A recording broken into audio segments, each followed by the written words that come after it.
So, good morning. Welcome, everybody, to the Aliyah Day.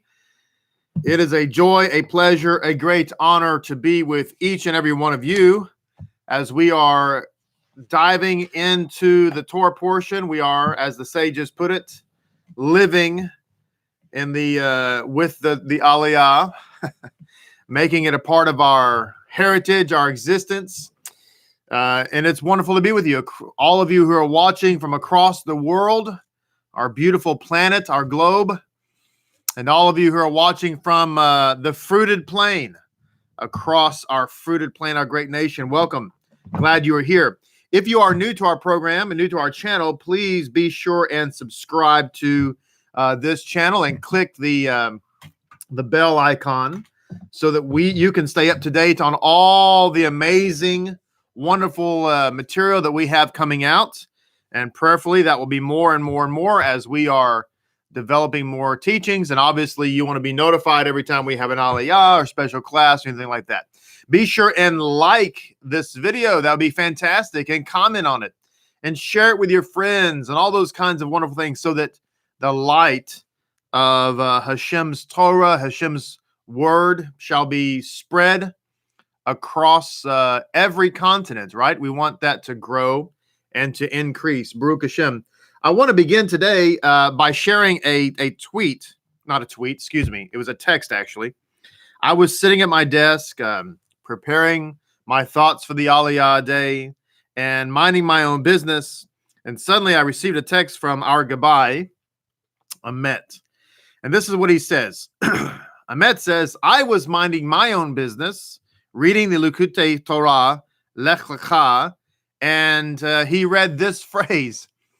It says, the refinement of the nations takes place due to a great revelation of godliness. This is similar to a great torch. That's what lapid means. It means torch. To a great torch that attracts all of the smaller sparks to join it. And he writes, so lapid. Isn't that amazing that is exactly what Hashem is allowing us to do here on the Aliyah Day, and in particular, and with Lapid Judaism in general? It's a great torch, the Lapid, the Mashiach, gathering in all the other smaller sparks to join it. So welcome. If you're here, if you're watching, if Hashem has... maybe you're brand new. It's your first time to ever turn on your device, computer, phone, tablet, whatever, and here you are. Well, it's because you're a holy spark, and Hashem is drawing you to his righteous lapid. That is Yeshua. I want to emphasize Yeshua HaMashiach, the real Messiah, and equally as important, his true religion, which is Torah, true Judaism, centered on him. He is the center of it all, right? He's the reason I'm here and probably the reason you're here. All right. In this video, we have lots that we're going to share. We're going to be talking, again, no pun intended, a lot about Lot. And we'll be looking at the War of the Kings. And today I'm particularly excited because I want to get to an insight in which we're going to find perhaps our first precedent for the incarnation of the divine law. That's right. You heard it here. Today, we're going to get to an insight where we're going to see a precedent for the incarnation of the divine law. It's very important. So as we get underway, let's just do that. Let's get underway, as we would say in the naval service. We are in chapter 13. And we're going to be finding ourselves in, chapter 14. Slicha. We're chapter 14. This is where the fourth Aliyah begins in verse 1. If you have the art scroll Chumash, we want you to be on page 61. If you do not yet have an art scroll Chumash, we want to encourage you to buy one. You can go to artscroll.com and you can purchase a art scroll Chumash. It's spelled with a CH. When you see it, looks like Chumash if you are a Sephardic Jew, but it's in fact Chumash. By the way, as a public service announcement, for those of you who are new and not used to artscroll.com, which there are other great publishers like Kehot and Corin. My personal favorite, it's just my personal favorite, is ArtScroll. So I do a lot of unpaid advertising for ArtScroll. But as a public service announcement, you should know that every year at Hanukkah, that is Hanukkah, it's the only holiday with 25 different transliteration spellings. They have, during the 8 days of Hanukkah, they often have discounts. And usually they'll have like a 40% off on certain things that changes every day. So I'm just going to throw that out there. So if you're looking to increase your library, as we all do, it's kind of an addiction, but we're okay with it. Hanukkah is a great time to do that. Hanukkah, Hanukkah, Hanukkah, or however you want to say it. There's 8 different ways to say it. All right, here we go. Chapter 14, verse 1. And it happened in the days of Amraphel, king of Shinar, Arioch, king of Elasar, Chedorlaomer, king of Elam, and Tidal, king of Goim, that these made war on Bera, king of Sodom, Birsha, king of Gomorrah, Shinab, king of Admah, Shebaer, king of Zeboim, and the king of Bela, which is Zoar. All these had joined the valley of Siddim, now in the Salt Sea. 12 years they served Chedorlaomer, and they rebelled 13 years. In the 14th year, Chedorlaomer and the kings who were with him came and struck the Rephaim at Hashtaroth Karnaim, the Zuzim and Ham, the Emim and Sheba Kirathim, and the Horites in their mountains of Seir, as far as the plain of Paran, which is by the desert. Then they turned back and came to En Mishpat, which is Kadesh, and they struck all the territory of the Amalekites and also the Amorites who dwell in Hazon's Tamar. Verse 8, and the king of Sodom went forth with the king of Gomorrah, the king of Admah, the king of Zeboim, and the king of Bela, which is Zoar, and engaged them in battle in the valley of Siddim, with Chedorlaomer, king of Elam, Tidal, king of Goim, Amraphel, king of Shinar, and Arioch, the king of Elasar, 4 kings against 5. The valley of Siddim was full of bitum wells. The king of Sodom and Gomorrah fled and fell into them, while the rest fled to a mountain. They seized all the wealth of Sodom and Gomorrah and all their food, and they departed. And they captured Lot and his possessions, Abraham's nephew, and they left, for he was residing in Sodom. Verse 13, then there came the fugitive and told Avram, the Ivri, who dwelt in the plains of Mamre, the Amorite, the brother of Eshcol, and the brother of Aner, these being Avram's allies. And when Avram heard that his kinsman was taken captive, he armed his disciples who had been born in his house. Incidentally, this is where the Torah distinctively calls Avraham a Hebrew, and of course he is. But I just want to emphasize here, this is one of those points where we want to say, because it needs to be said, because it's such a false teaching that exists out there, that somehow one can be Hebrew but not necessarily Jewish, or one can be an Israelite but not necessarily a Jew. That is absolutely a false teaching. It has absolutely no basis in biblical truth or Jewish thought. Jews have been Hebrews and Hebrews have been Jews, and you can't have a Hebrew without being a Jew. That's been the case forever. Okay, so I just want to emphasize, so important. And by the way, that's one of those teachings that is born out of the spirit of anti-Semitism. 100% take that to the bank. Anybody who says that I'm a Hebrew but I'm not a Jew, that teaching, and probably that person doesn't even realize it. So let's not whatever, throw a knee to their face or anything, but that person doesn't even realize it. But I'm just telling you that teaching is born from the cesspool of anti-Semitism. But anyway, I digress. It says, And he pursued them as far as Dan. Verse 15, and he and his servants deployed against them at night and struck them. He pursued them as far as Hobah, which is to the north of the Damascus. So we see here that Abraham was the first Delta Force guy.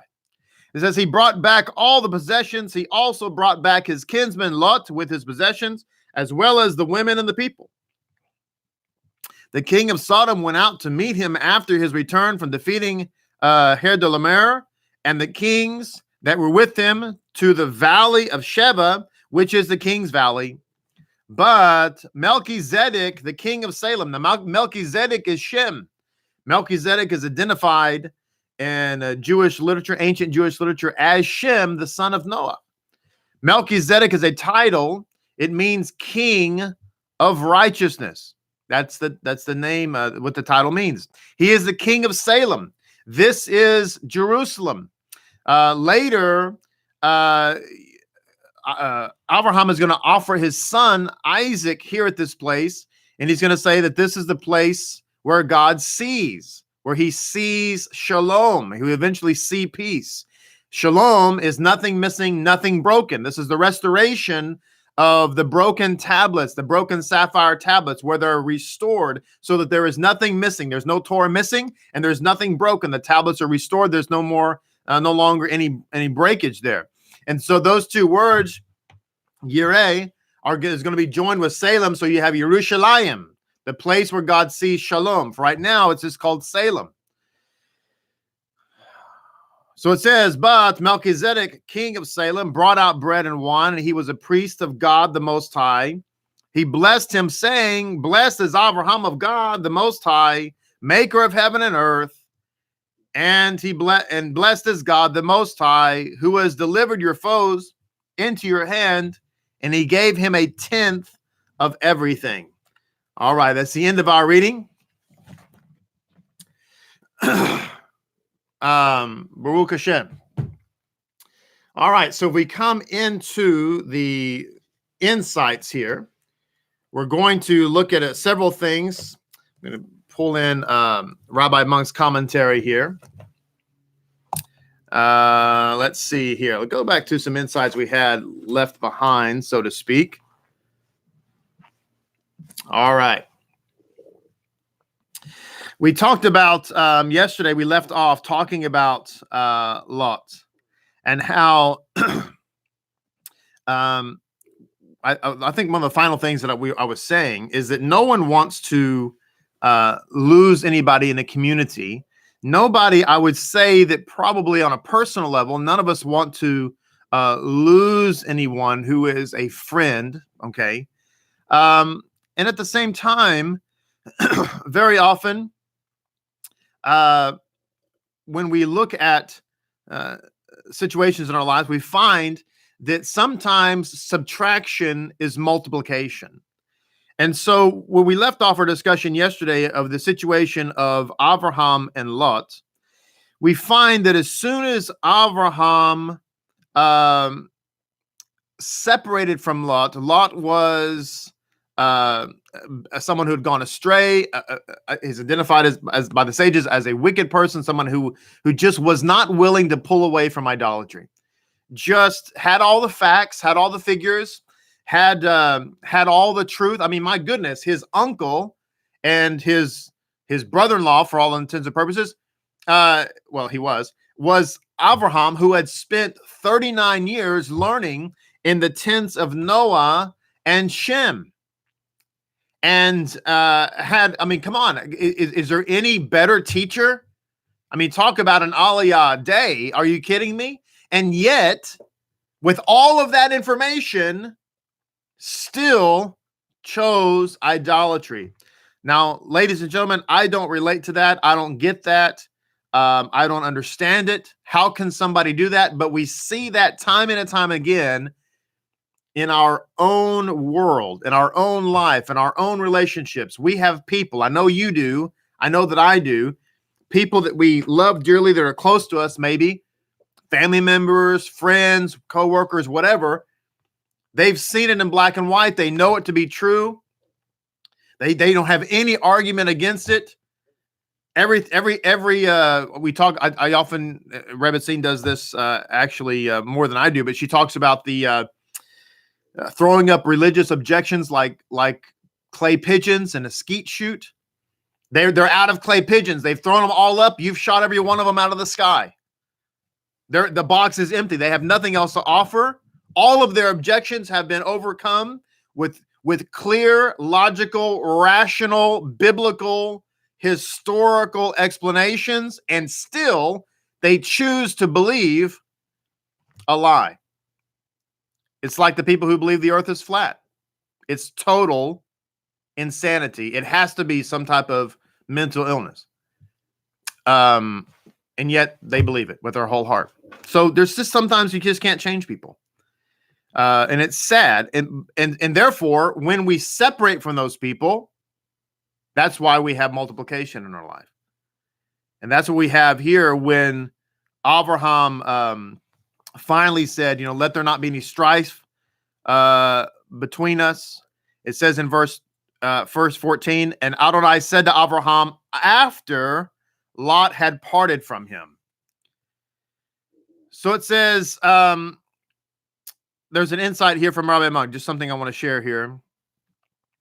The word, it says, please separate from me. So he says the word he-fared expresses a more complete separation than its synonym he-badel.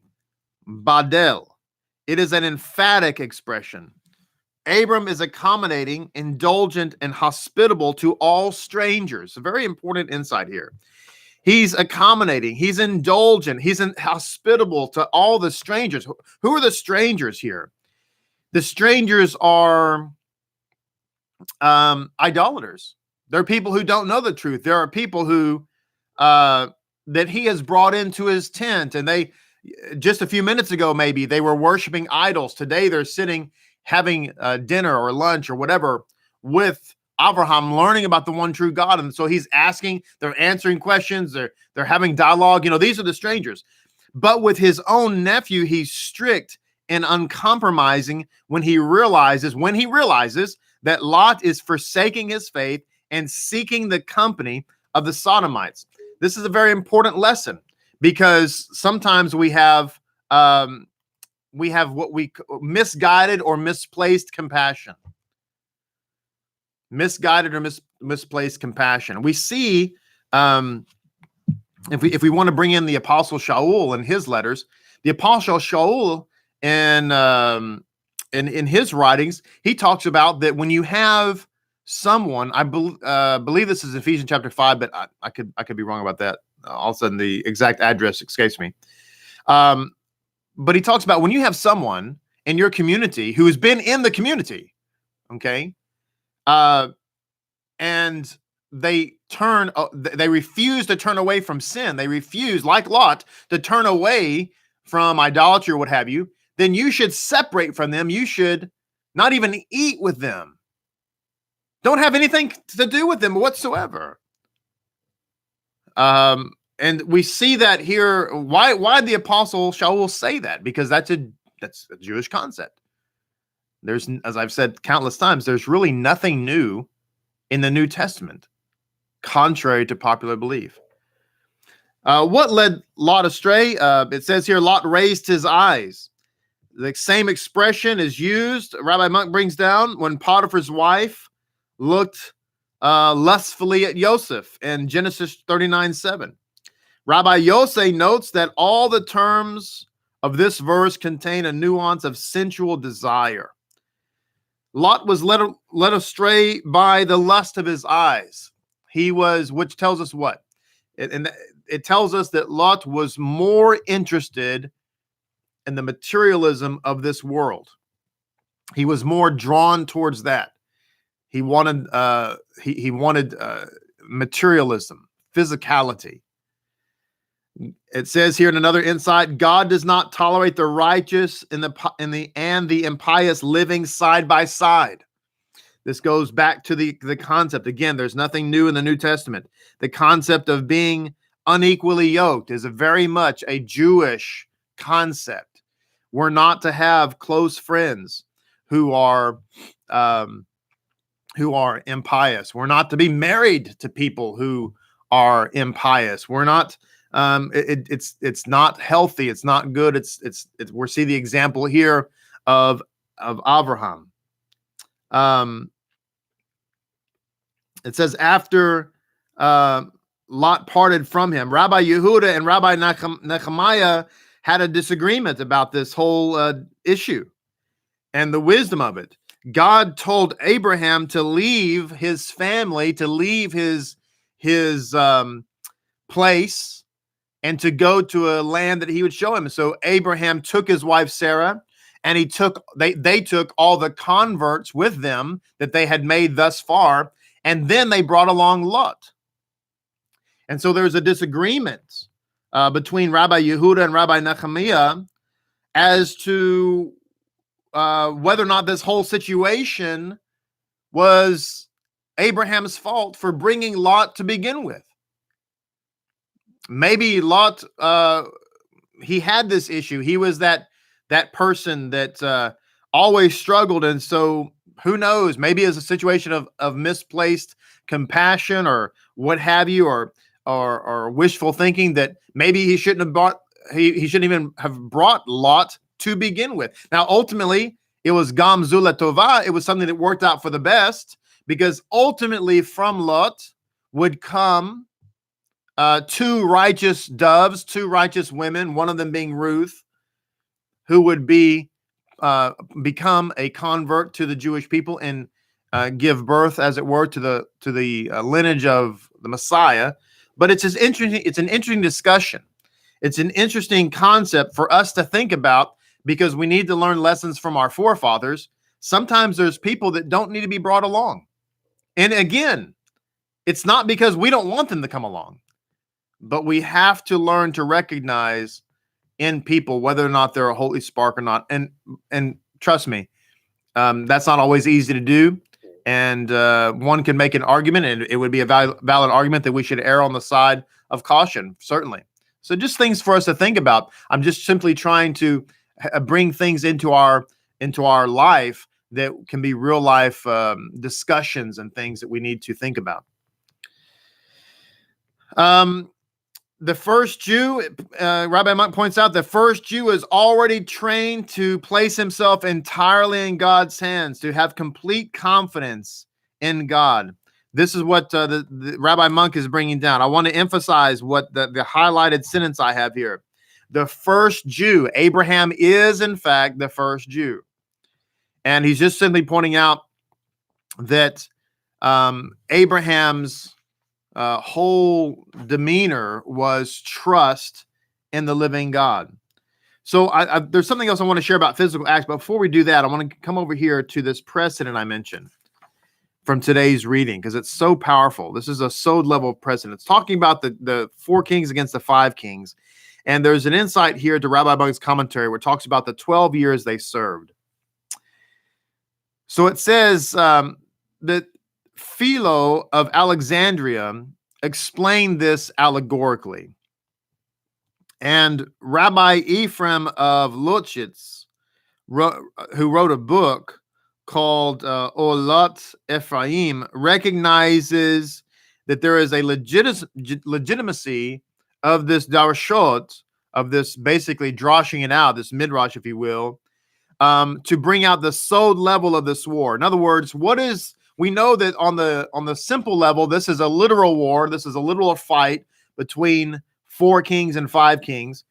But what is the lesson for us spiritually? And I think this is a very fascinating insight, because we have a precedent here for the very first precedent, maybe, of the incarnation of the divine law. So here it is. He says, he explains the verse in relationship to the first 12 years in the life of a man. Talking about from the time we're little baby boys up until we are 12 years old. Okay. He says, during that time, the 5 senses of the soul are enslaved by the 4 elements of nature. Indeed, tradition states that man's natural instincts rule unopposed, by his reason until he's 13 years old. This comes from the Talmud in Nedarim 32b, and it's also found in Avot de Rabbi Noson 16.2. But in the 13th year, they rebel. At this age, the spiritual forces of the soul begin to oppose the elemental forces of physical nature. Accordingly, full-scale war breaks out in the 14th year when the latter tries to regain lost ground. So at the age of 14, in the soul of a man, those five senses, the spiritual senses, have been awakened and are now warring against the four carnal elements of physicality. That's what the sod level, the esoteric level here is. So it says, after a fierce battle raging back and forth, okay, so there's a battle going on. The spirit side of man is trying to overcome the physical nature, the animalistic nature. There's a battle going back and forth, and there's really no, it's kind of a stalemate, okay? So what is the tipping point? This is what I want to emphasize here, because the rabbi is talking about what gets the soul, as it were, those five senses, what gives it the victory? What gives it the victory over physicality? And here's the answer. He says, it is Avram, the incarnation of divine law, who finally comes to liberate the five kings representing the factors of the soul for good from the subjugation of the four kings who personify the four basic elements of nature. In other words, what it's saying here, just to clarify, is that at the age of 12, or excuse me, at the age of 13, our five spiritual nature for good, our senses for good, are awakened, and we begin to war against the animal instincts, that carnal nature, right? The two laws warring against itself. This is what the Apostle Shaul is writing about when he writes his letter to the Roman congregation. He's talking about this in Romans chapter 6 and Romans chapter 7, these two natures that are warring against it. And Romans chapter 8, the first part of 8, he identifies that which gives him, or towards the end of 7 into 8, he indicates that which has given him the power to overcome the carnal nature. And so exactly what's been written here. In other words, we require the incarnation of the divine law in order to give us the victory. That's what it said right here. Let me just read the sentence again. After a fierce battle, this is a quote from Rabbi Monk's commentary. After a fierce battle raging back and forth, it is Avram, the incarnation of divine law, who finally comes to liberate the five kings, that is the factors of the five factors of the soul for good, from the subjugation of the four kings who personify the four basic elements of nature. Ladies and gentlemen, that is if you didn't hear the boom, that was a nuclear bomb.